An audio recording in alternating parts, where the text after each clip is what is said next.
Hello everyone, this is Defense Politics Asia, and this is the Frontline Changes report for the 717th day of the Ukraine war, or the 10th of February.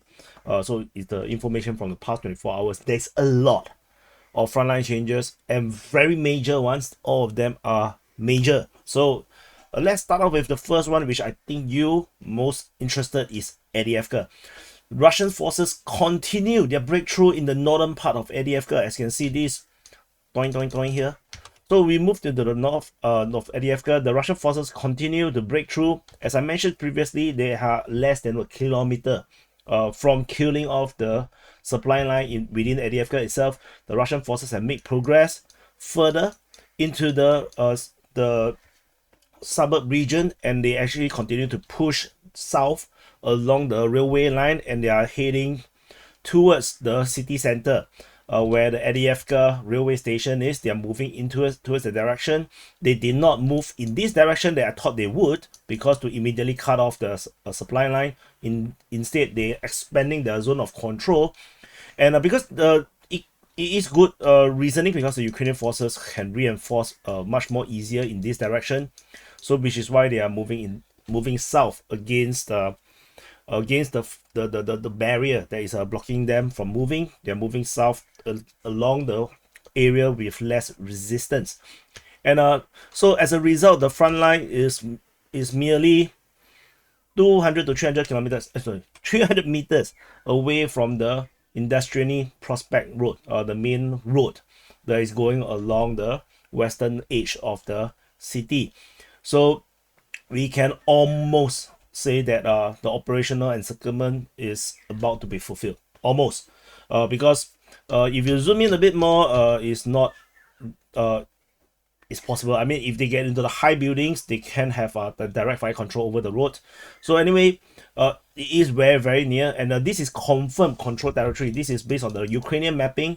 This is confirmed, which means that Russian forces, infantries can actually already be operating within this area here, and basically on ensuring operational encirclement of the Ukrainian forces within Avdiivka itself. So the entire Ukrainian force within Avdiivka, all the way here, is now on the verge of effective operational encirclement. So think this is actually a very, very, very huge development over at Avdiivka. Another big advance is over at Pervomaiske, just still within the Avdiivka front in the southwest of Avdiivka city. The Russian forces have taken another huge chunk of Avdiivka, and they have controlled the entire main road going south towards the highway region. So this link road going along the highway over here, this is the highway, and the Russian forces have secured this control. Again, most of this mapping change come from the Ukrainian mapping, so this is not Russian propaganda. It is Deep State UA highlighting the realities on the ground, and the Russian side are not even reporting as fast as what the Deep State UA is currently reporting. So these are all Ukrainian information. So other than Pervomaiske, we have Novomykhailivka. This is yet another big one. So this is at the Donetsk front, further southwest of Avdiivka front. This is southwest, and in the southwest of Novomykhailivka, this Novomykhailivka, where the Russians are making the main push within the settlement itself, where the battle of Novomykhailivka is currently ongoing. While the Ukrainians are very distracted by all this fighting, the Russian forces have advanced further towards Novovodyane. In this direction, they have expanded their control, and it's very interesting because yesterday I only just reported that the Ukrainians have claimed control over this area, and now they have totally go the opposite direction and say the Russians have captured even more grounds. So this is very, very interesting. The sudden flip-flop from the Deep State UA's mapping, and this means that the Russian forces is merely 4 kilometers away from the highway linking Konstantinivka and Voleda. Konstantinivka and Voleda. This highway here is now only 4 kilometers away, and the Russians are making huge progress in this area here. They continue to expand their control, and so we will continue to monitor this situation over in the southwestern part of Novomykhailivka. The Battle of Novomykhailivka is ongoing, and now the Russians are making huge huge actions in this area here. And so these are all the major ones. There are other smaller ones, but nevertheless important. Over in the north of this area is Heorhiivka in the Marinka sector. The Russians have again captured more grounds in the northern part of the Heorhiivka region. This again is by the Ukrainian mapping. The Russians continue to be pushing in this area here. The Ukrainian the deep state UA did mention there is Russian withdrawal north of Marinka, but I'm not sure exactly what they're talking about because I can't see any change in the mapping. So I just want to say that I did read that. I didn't know where it is. And then another change is over at the Kupiansk front. So I zoom out a bit in case you're lost. Just now we were here. Now we are going here. In the Kupiansk front, at the Kupiansk front, this is Kupiansk city, this is the Kupiansk front. At Ivanivka, so we have been reporting that the Russians are pushing at the Ivanivka region. Ukrainian keep reporting about the fighting at Ivanivka. Now we have some clarity where the frontline changes is.